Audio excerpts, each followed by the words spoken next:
tutorial on curves and levels in Photoshop. So here I am already in Photoshop. I have this image of the Hollywood sign in Los Angeles.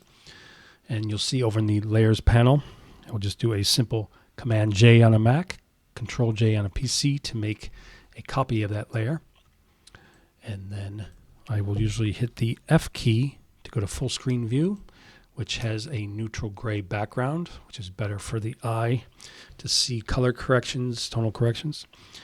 And then I could go up to the menu, say like image, adjustments, etc.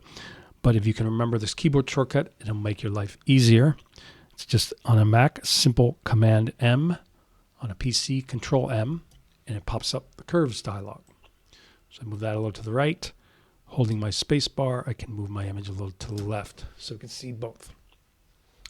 Okay, so here in the curves dialog, you have a graph. And so the graph is your darks, your midtones, and your highlights. And then a good way of working is if there is an area that you wanted to focus on, you also see that there are your darks, your mid-tones, and your highlights.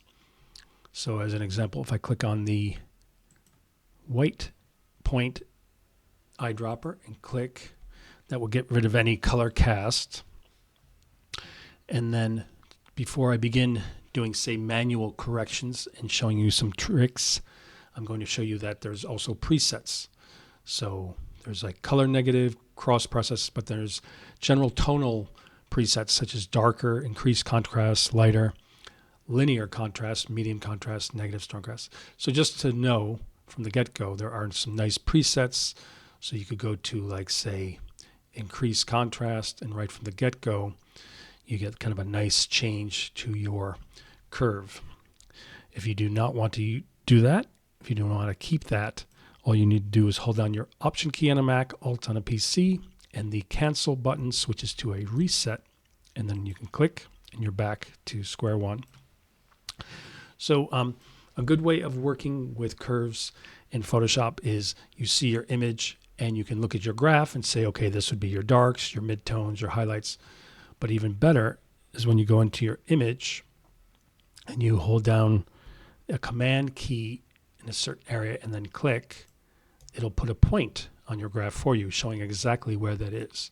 So that would be like my highlight, and then Command click, that would be like a mid-tone area, and then Command click, that would be like darks. And then once it's put those points on the curve, I can go to that specific area, and if I pull down in the mid-tone area, obviously it gets darker. If I were to pull up, I'd be lightening it.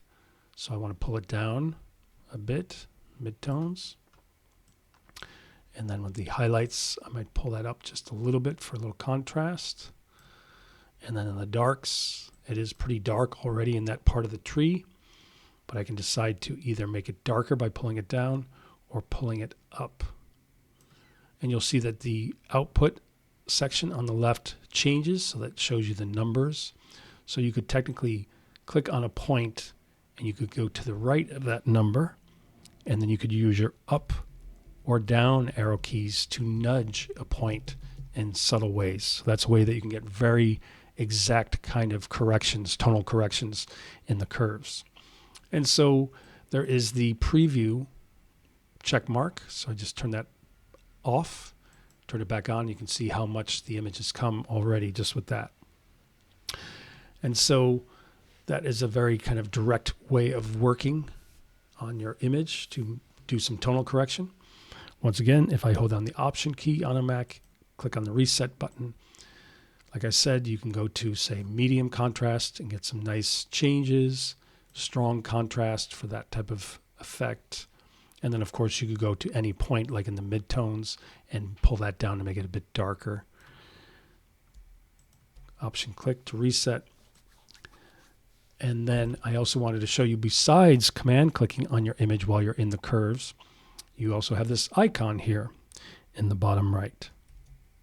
So showing you in the bottom right, that is the target adjustment tool. So when you click on that icon and you go to your image, without even knowing where it would be on the graph, the curve graph, you can just go to your image. So here I click, and then as I pull down, it's changing the midtones.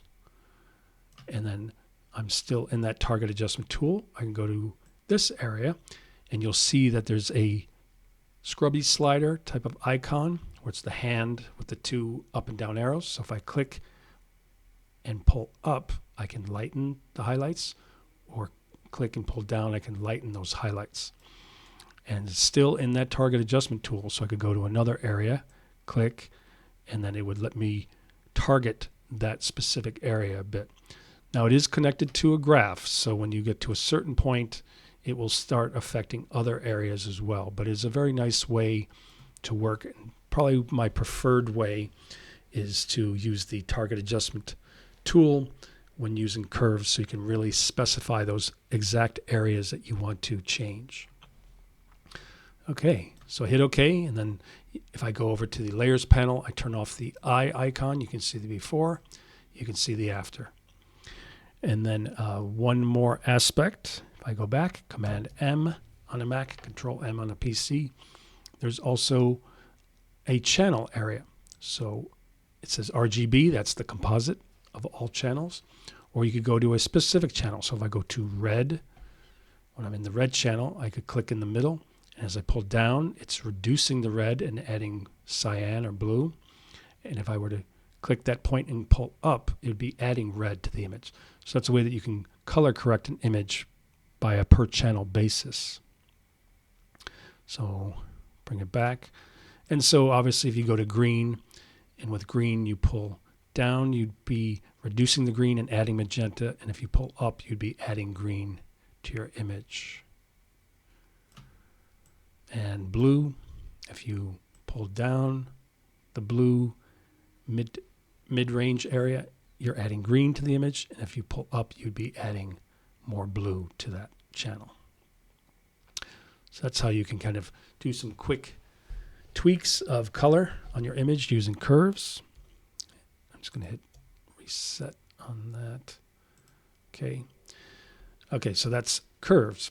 So now with levels, I just go back to my background, do a Command J to create a new background copy, or in this case, I'll double click and just call it layer 2 hyphen levels. And I could even double click this one and just call it curves. So here I'm in the copied layer, layer 2 for levels. And once again, you could go up to image adjustments and choose levels. But if you know the keyboard shortcut, it's very quick. Command L will bring up levels. And if you're on a PC, that would be Control L. So with levels, it has a different kind of histogram. It's not really a graph. It's more kind of these sliders with different tabs.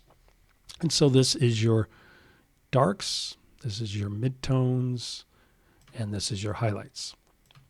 And because you are restricted to those tabs, if you were to move, say, your darks this way to make them darker, you're like, well, how do I make my darks lighter? So then you'd have to go down to the output levels down here. And when you go to your darks and move that to the right, that would be opening up, lightening your darks a bit. And similar to the functions in the curves panel, when you start moving the sliders and the numbers change, you can click to the right of it and use your up arrow key or down arrow key to nudge in particular increments. Okay, so therefore that was talking about the darks. So if you're opening up your highlights by pulling to the left, what if you wanted to darken your highlights? Then once again, you'd have to go to your output levels, and as you pull that to the left, that brings some density back into the highlighted areas. Okay, similar to curves, if I hold down the Option key on a Mac, Alt on a PC, it switches the cancel button back to reset. So I'm back to square one. And the same type of presets. So you have darker, increased contrast, a little bit different. They have like increased contrast 1, 2, and 3, and instead of like say medium contrast. And then they have light and shadows, lighter, midtones brighter, midtones darker. So midtones darker, it's pretty nice. Increased contrast 3, 2, 1. Pretty subtle, and but it's a good way to begin. You could start off with a preset, so you could say midtones darker, and then from there you could then push up your highlights a little bit by moving the highlight slider on the right a little to the left, and your darks normally from the left side to the right to make them darker. This one's a bit dark already, so I might open them up a little bit with the output levels underneath. Yeah. And I still think the midtones go darker, so I'll go to midtones and just pull that to the right. Yeah, that's a bit healthier looking. And then you can see there's a preview check mark, so turn on, turn off. You will notice too that also if I hold down the Option key, hit reset, there is an auto button. So if I hit auto, it does a terrible job. But it's supposed to make it easy for you, but the auto didn't really read the image correctly. So you're better off probably going to a preset and say going to midtones darker, and then just moving your darks, midtones, or highlight sliders. Similar to curves, you also have the eyedroppers. So if there was, like, say, a color cast, option click to reset, and I clicked on the highlight eyedropper, and I clicked here, that got rid of the kind of a blue color cast and added a little bit more warmth to the image. So it has a similar function.